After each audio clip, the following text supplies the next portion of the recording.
नमस्कार साथियों, मैं मनीष भारती संस्कृति पीसीएस प्लेटफॉर्म पर आप सभी का स्वागत करता हूं। साथियों, बिहार में कैबिनेट विस्तार बहुप्रतीक्षित एक मुद्दा था और आज 7 मई को यह भी पटना के ऐतिहासिक गांधी मैदान में देश के प्रधानमंत्री नरेंद्र मोदी और गृह मंत्री अमित शाह के मौजूदगी में संपन्न हो गया। अब जो यहां से सबसे महत्वपूर्ण प्रश्न उभर करके सामने आता है कि सम्राट सरकार को अपने मंत्री तमाम मिल गए।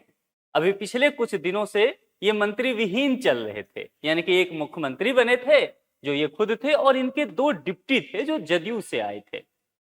अब लेकिन यहां पर बात यह है कि इनके तमाम मिनिस्टर अब इनको मिल चुके हैं।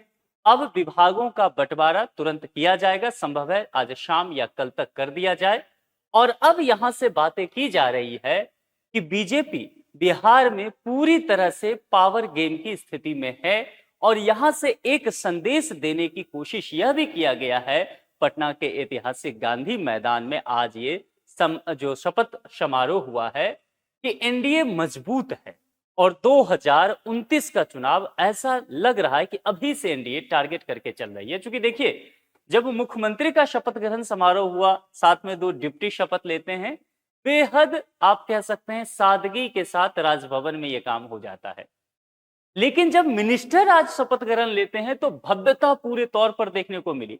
पटना में प्रधानमंत्री खुद आप देखेंगे रोड शो करते हुए नजर आए।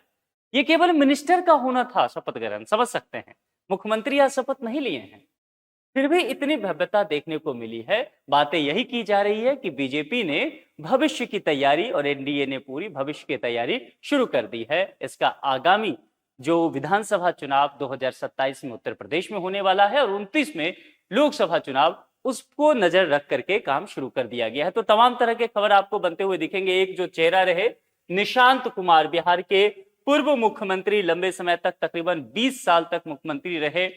नीतीश कुमार उनके सुपुत्र हैं, राजनीति में एक्टिव कभी से नहीं रहे हैं, पिछले तकरीबन 8 हफ्ते से ही एक्टिव पॉलिटिक्स में हैं। कहा गया कि ये डिप्टी बन सकते हैं सीएम, लेकिन ऐसा नहीं हुआ था, तो कहा गया कि मिनिस्टर बन सकते हैं। उस बात को लेकर के भी बहुत सारे कयास लगाए जा रहे थे, लेकिन फिलहाल ये कंफर्म हो गया है कि इन्होंने मंत्री पद की शपथ ले ली है। फिलहाल ये बिहार भ्रमण पर निकले हुए, बिहार के विभिन्न डिस्ट्रिक्ट वगैरह में लोगों से जाकर के जन संवाद कर रहे हैं। लेकिन इतना कंफर्म हो चुका है कि बिहार में अब ये मिनिस्टर होने वाले हैं। तो कुल मिलाकर के 31 नए मंत्री जो आए हैं, इसमें नीतीश कुमार के सन भी वह हो चुके हैं, ये कंफर्मेशन मिल चुका है। अब जरा इसको विस्तार से समझने की कोशिश करते हैं। पहले तो एक सीएम रहे और 2 डिप्टी, यहां पर तो 3 तो पहले ही थे, ये बीजेपी से थे, ठीक है, और ये दोनों कहां से थे? जेडीयू, ठीक है, जेडीयू से थे, जनता दल यूनाइटेड से।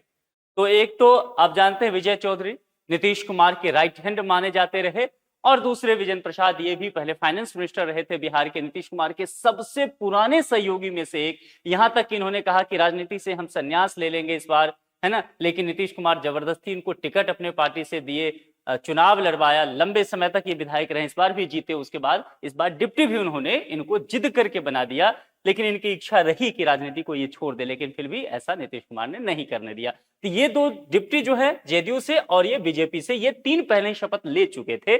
अब ये मामला यहां से कंटिन्यू होता है, ठीक है। सीएम बनने के 22 दिन तक इनको इंतजार करना पड़ा। कहा कि बंगाल चुनाव पहले हो जाएगा, यही कयास लगाए गए, बंगाल चुनाव के बाद कैबिनेट का विस्तार देखने को मिलेगा। तो मेगा इवेंट यहां किया गया। नीतीश कुमार के बेटे निशांत कुमार समेत 32 मंत्री यहां पर सम्राट कैबिनेट में शामिल होते हुए दिखे, 31, और अगर निशांत को जोड़ दे तो 32 हो जाता है, ठीक है। बीजेपी से कितने मिनिस्टर बने हैं, खींचतान बहुत चल रहा था कि बीजेपी से कितना होगा, जेडीयू से कितना रहेगा। चूंकि नीतीश कुमार अब मुख्यमंत्री तो रहे नहीं, तो बहुत सारे कयास लगाए जा रहे थे। बाकी जो एनडीए के सहयोगी दल हैं, उनसे कितना रहा, हमसे कितना रहा, है ना, ये तमाम बातें। तो बीजेपी से कंफर्म अब हो गया है 15, ठीक है। जेडीयू से क्या हो गया है? 13। देखिए, विधायकों की जो संख्या रहा है ना, उसके आधार पर यह तय किया गया है। एलजेपी आर से 2, यानी कि चिराग पासवान की पार्टी से कर रहा हूं, हम जीतन राम मांझी और आरएलएम उपेंद्र कुशवाहा की पार्टी, इनसे एक एक मंत्री यहां पर रहे हैं। एक साथ 5-5 विधायकों ने शपथ लिया और पहली बार में निशांत कुमार इसके अलावा श्रवण कुमार, विजय सिन्हा के नाम की चर्चा करना बेहद जरूरी है, आगे हम चर्चा करेंगे। पहले डिप्टी सीएम थे सम्राट चौधरी के साथ जब नीतीश मुख्यमंत्री थे, अब ये मिनिस्टर रहेंगे। लेशी सिंह ये पहले रह चुकी हैं, दिलीप जायसवाल भी मिनिस्टर रह चुके हैं, इन सब ने शपथ लिया। निशांत कुमार यहां पर पहली बार मंत्री बनते हुए नजर आए। समारोह में जैसा मैंने कहा कि पीएम मोदी शामिल रहे, उनका पटना एयरपोर्ट से गांधी मैदान तक भव्य रोड शो होता है। मंच पे एनडीए बीजेपी के दिग्गज लीडर सब मौजूद रहे, रक्षा मंत्री राजनाथ सिंह खुद, गृह मंत्री अमित शाह, बीजेपी के राष्ट्रीय अध्यक्ष नितिन नवीन जो कि बिहार से ही हैं, जदयू के राष्ट्रीय अध्यक्ष और पूर्व मुख्यमंत्री नीतीश कुमार भी मौजूद रहे। इसलिए मैंने कहा ना कि ये मेगा इवेंट किया गया। सही मायने में देखें तो मिनिस्टर के शपथ के लिए इतना बड़ा मेगा इवेंट नहीं होता है, लेकिन फिर भी ये किया गया क्योंकि एनडीए एकजुट है। और एनडीए कहते हैं ना कि बीजेपी हमेशा चुनावी मोड में रहती है, एक चुनाव खत्म अगले पर सोचना शुरू कर देती है। यहां से मैसेज दिया गया पटना से उत्तर प्रदेश के लिए और आने वाले समय में लोकसभा चुनाव के लिए। प्रधानमंत्री ने नीतीश कुमार को अपने पास बुलाया, मंच पर ये खींच करके लाए। सम्राट चौधरी एक तरफ थे, खींच करके ले आए अपने पास, यहाँ आइए, फिर हाथ उठाया और गले वगैरह मिले। जितने भी मिनिस्टर्स रहे उन सब से एक एक करके बातें करते रहे, सभी को कुछ कुछ देर मंच पर ही प्रधानमंत्री जैसा कि अमूमन करते नजर आते हैं, सबको समझाते हुए भी नजर आए। लेकिन एक विवाद भी हुआ। विवाद क्या है कि जैसा कि हम सब जानते हैं, ये कहा गया कि जो हमारा राष्ट्रगीत है उसको राष्ट्रगान के बराबर ही दर्जा दिया गया, यानी कि वंदे मातरम, और जनगण मन को लेकर के बात कहा गया। इसमें यहां पर यह हुआ कि कार्यक्रम का जब शुरुआत हुआ तो सीधे राष्ट्रगान बजाया गया, जबकि प्रोटोकॉल के हिसाब से पहले राष्ट्रगीत वंदे मातरम बजाया जाना था, जो कि अब नया प्रोटोकॉल आया है। लेकिन ऐसा नहीं हुआ तो कहा गया कि भाई वंदे मातरम का फिर आपने अपमान किया है। ये सारी चीजें यहाँ पर एक विवाद भी जुड़ता हुआ नजर आया है, जिस पर निश्चित तौर पर आगे चल के बातें होगी। फिलहाल यहाँ कि सम्राट कैबिनेट में कितने मिनिस्टर क्या क्या हुए, चलिए। सीएम ये खुद प्लस 34 मंत्री, 2 पहले हो चुके हैं डिप्टी सीएम और 32 आज, तो 34 टोटल हो गया। जदयू से सीएम प्लस 15 मंत्री, यानी कि सीएम को रखते हुए, इसके बाद बीजेपी से जदयू से 2 डिप्टी सीएम प्लस 13 मंत्री आज, एलजेपी रामविलास से 2, हम से 1 और आरएलएम से 1। दीपक प्रकाश जो कि उपेंद्र कुशवाहा के बेटा हैं, वही इस बार मिनिस्टर बनते हुए नजर आए, उन पर हम चर्चा करेंगे।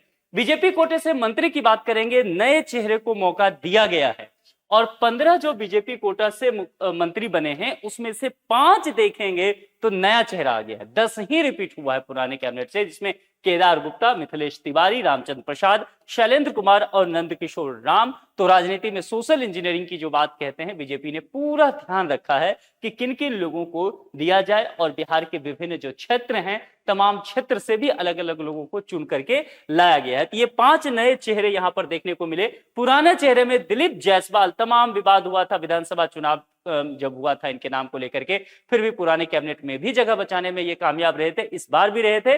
और ये बीजेपी के बिहार प्रदेश के अध्यक्ष भी रह चुके हैं। इसके अलावा सबसे महत्वपूर्ण नाम था विजय सिन्हा। विजय सिन्हा डिप्टी सीएम रह चुके हैं अभी हाल ही तक, है ना, 22-23 दिन पहले तक ये चीज रहा जब नीतीश कुमार मुख्यमंत्री हुआ करते थे। सम्राट चौधरी के साथ ये दूसरे डिप्टी थे।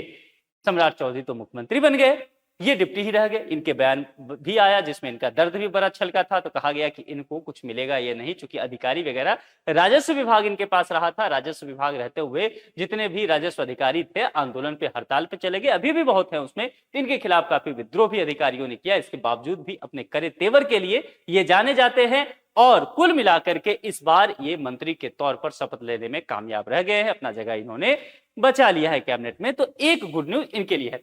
राम कृपाल यादव, एक समय लालू प्रसाद यादव के कहा जाता था कि हनुमान हुआ करते थे, फिर बाद में भारतीय जनता पार्टी में आए और फिर यहाँ मिनिस्टर पहले भी अभी भी पुराने चेहरे के तौर पर बने हुए रहे। प्रमोद चंद्रवंशी भी अपना यहाँ पर मंत्री का पद बनाने में कामयाब रहे। लखेंद्र पासवान चर्चित चेहरा है, ये भी रहे। संजय सिंह टाइगर भी बचाने में रमा निषाद। नीतीश मिश्रा बहुत फेमस चेहरा है, बहुत पढ़े लिखे शिक्षित माने जाते हैं, बिहार में लगातार ये मिनिस्टर रहे, इस बार भी इन्होंने अपना पद बचा लिया है मिनिस्टर का। अरुण शंकर प्रसाद और सबसे चर्चा में सुलेसी सिंह खेल मंत्री रही थी, एक बार फिर से अपना ये पद बचाने में कामयाब रहती है। मिनिस्ट्री इनको वापस से दिया गया है, रिपीट किया गया है। जदयू कोटे से मंत्री की बात करेंगे, कुल मिलाकर के मैंने कहा था कि 13 मंत्री यहां पर हैं, 2 डिप्टी छोड़ दीजिएगा उधर, है ना, बाकी 13 आज। जिसमें से निशांत कुमार को नीतीश के बेटे सबसे ज्यादा चर्चा में रहा था। कहा जा रहा था कि शायद निशांत इंटरेस्टेड नहीं है, जिस तरह से डिप्टी सीएम इन्होंने बनने से इनकार कर दिया था, लेकिन मंत्री बनने के लिए राजी हुए, बिहार भ्रमण पर निकले हुए हैं। और इसीलिए कहा जा रहा है कि इस बार बिहार के कैबिनेट में सबसे हाई प्रोफाइल चेहरा, सबसे ज्यादा चर्चित चेहरा जो है वो निशांत कुमार शामिल होकर के बनाया है। श्वेता गुप्ता नई चेहरा यहां पर नजर आ रही है, महिला सशक्तिकरण को जोर दिया गया है। और बुलो मंडल, तो यहां भी कुल मिलाकर के देखेंगे सोशल इंजीनियरिंग को पुष्ट करने की कोशिश की गई है। पुराने चेहरे पर पूरा दाव जदयू ने भी लगाया है। 13 में से 10 पुराने चेहरे हैं, 3 ही नया है, जिसमें श्रवण कुमार बहुत ही पुराने लीडर है जदयू के, नीतीश कुमार के करीबी। मदन सहनी जो ये दरभंगा क्षेत्र से आते हैं, वहां से लगातार शायद मेरे ख्याल से तीसरी बार ये विधायक रहने वाले हैं, पहले भी ये मिनिस्टर रहे, इस बार भी मिनिस्ट्री इनको मिला है। लेसी सिंह पहले भी थी, इस बार भी भगवान सिंह, दामोदर रावत, सुनील कुमार, शीला मंडल, इसके अलावा रत्नेश सदा, जमा खान, ये सब मिनिस्टर रहे। एक जो नाम बहुत चेहरा फिर चर्चा करेंगे, अशोक चौधरी। अशोक चौधरी का नाम काफी ज्यादा विवादों में रहा। आप जानते हैं कि ये जो है अध्यापक भी बन गए, पटना यूनिवर्सिटी में पढ़ाने भी पहुंच गए, और फिर विवाद भी कुछ हुआ था उन चीजों को लेकर के, तो काफी विवाद में रहा, विधानसभा में भी नाम रहा, लेकिन फिर से इनको जदयू ने इन पर दाव खेला है, मिनिस्टर दोबारा से बनाया है इनको। ठीक है, सबसे ज्यादा चर्चा जो रहा था चेहरा, वो पिछली बार जो कैबिनेट विस्तार हुआ था, जब नीतीश कुमार विधानसभा चुनाव जीत करके आए थे, उनमें दीपक प्रकाश उपेंद्र कुशवाहा के बेटे हैं। विधानसभा चुनाव इन्होंने नहीं लड़ा था, ये विधायक नहीं है, इसके बावजूद भी इनको मंत्रालय मिला था। अचानक से ये शपथ लेने के लिए मंच पर आ गए, ऐसे हैं जींस शर्ट में। लोगों ने कहा कि शायद इनको जानकारी ही नहीं था, और कहा गया कि उपेंद्र कुशवाहा की पत्नी बन सकती हैं मिनिस्टर, लेकिन बेटा बनता हुआ नजर आया, तो उस बार बहुत चर्चा में आया था। इस बार कहा गया कि नया मिनिस्ट्री जो बन रहा है, सम्राट मंत्रिमंडल, इसमें शायद इनको जगह नहीं मिलेगा। वजह यह है कि चूंकि ये विधायक है नहीं, तो विधान परिषद के रास्ते इनको जाना पड़ेगा विधानमंडल में।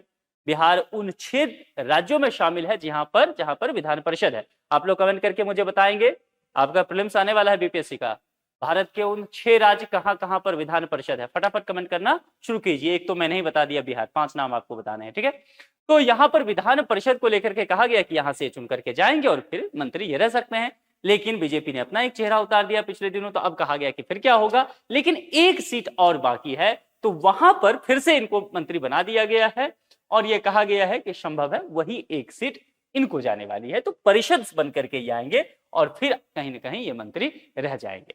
तो कुल मिलाकर के यहां से मैसेज क्या है सम्राट सरकार का, इनको अब एक भारी भरकम कैबिनेट मिला है, नए चेहरे मिले हैं, पुराने दिग्गज इनके साथ हैं, 2 डिप्टी बहुत अनुभवी हैं, बिहार को समझने वाले हैं। सम्राट चौधरी खुद कई दलों में रहे हुए हैं, पुराने राजनीतिज्ञ रहे हुए हैं, और पहले भी मिनिस्टर डिप्टी सीएम रहे हुए हैं, अध्यक्ष पार्टी के रहे हुए हैं, तो कद्दावर लीडर है, काफी समझ है इनको राजनीति की। अब यहां से कही जा रही है कि बीजेपी पूरी तरह से पावर में आ गई है, बिहार के केंद्र में बीजेपी आई है पहली बार, और यहां से अब सरकार चलाना शुरू होगा। अब ये देखना होगा कि बिहार किस तरह से आगे बढ़ता है, क्योंकि बंगाल भी बीजेपी पहली बार जीती है, उत्तर प्रदेश में सरकार है ना, तो कुल मिलाकर के पूर्वी भारत जो है, यहाँ पर बीजेपी की पूरी तरह से सरकार बनती हुई नजर आ गई है ना। तो अब ये देखना पड़ेगा कि कैसे बजट मिलता है केंद्र सरकार की तरफ से। लगातार प्रधानमंत्री कहते हैं डबल इंजन की सरकार, तो डबल इंजन का कितना फायदा होने वाला है ना, और सम्राट चौधरी बिहार को कितना आगे ले जा पाते हैं। वैसे आप लोगों को क्या लगता है, ये जो कैबिनेट विस्तार हुआ है, सम्राट के जितने भी मंत्री हैं, ये क्या कमाल कर पाएंगे बिहार के लिए, क्योंकि बहुत सारे यंग चेहरे हैं, है ना, बहुत सारे पुराने दिग्गज एकदम हैं। तो कुल मिलाकर के अगर देखा जाए तो इस पूरे कैबिनेट को ऐसा लगता है कि बहुत तसल्ली से तैयार किया गया है, बहुत इत्मीनान से इसको तैयार किया गया है, सोशल इंजीनियरिंग पर ध्यान दी गई है, बिहार के तमाम क्षेत्र से कुछ चेहरे लाए गए हैं, और युवा हो, चाहे वो प्रौढ़ हो, चाहे वो एकदम वृद्ध हो, सभी तरह के लोगों को इसमें शामिल किया गया है, महिलाएं भी लाई गई हैं कैबिनेट में। एक इसमें आप देखेंगे तो वह जदयू कोटा से मुस्लिम चेहरा भी आते हैं मिनिस्टर के तौर पे। तो कुल मिलाकर के देखा जाए तो सोशल इंजीनियरिंग पूरी तरह से व्यवस्थित ढंग से किया गया है, और यह मैसेज देने की कोशिश की गई है उत्तर प्रदेश में आगामी विधानसभा चुनाव है उसको भी। और अभी से ऐसा लग रहा है कि 2029 की तैयारी शुरू हो गई है। पटना हमेशा से इस चीज को लेकर के माना जाता है कि कोई भी पार्टी ये कोशिश करती है कि पटना से पूरे देश को मैसेज जाए, कि उनका गठबंधन एक है और आगे आने वाले समय में वो एक साथ मजबूती के साथ भारतीय राजनीति में आगे बढ़ते हुए नजर आ रहे हैं। आप लोग के जो तमाम विचार हैं, अगर आपको लगता है कि कोई नाम छूट गए हों, तो वो निश्चित तौर पर आप लिख के बताइए कि इनको मंत्री बनना चाहिए था, ये नहीं बन पाए। जैसे कि मैं कहता हूं, मंगल पांडे इस बार आपको इस कैबिनेट में नजर नहीं आए हैं। स्वास्थ्य मंत्री बिहार के लंबे समय तक रहे, नाम काफी विवाद में, कुछ करप्शन को लेकर के उठाया गया था विधानसभा चुनाव के दौरान। यहां से बीजेपी से लीडर है, कद्दावर लीडर है, बीजेपी ने मंत्री नहीं बनाया है। उनके जगह पर दूसरा नया चेहरा आ गया है। तो अब ये देखना होगा कि बिहार के लंबे समय बाद स्वास्थ्य मंत्री कौन होते हैं। कुल मिलाकर के बिहार के शिक्षा और स्वास्थ्य को बदलने की पूरी तरह की आवश्यकता है, तो नए चेहरे का इंतजार होगा। आप लोग कमेंट करके मुझे बताइए कि क्या आप उम्मीद करते हैं कि बिहार बदलने वाला है? नए चेहरे कितना बिहार को बदल पाएंगे? आज के लिए इतना ही। जुड़ने के लिए आप सभी का बहुत बहुत शुक्रिया। और संस्कृति पीसीएस चैनल को अभी तक आपने सब्सक्राइब नहीं किया है तो सब्सक्राइब कर लें। Thank you so much.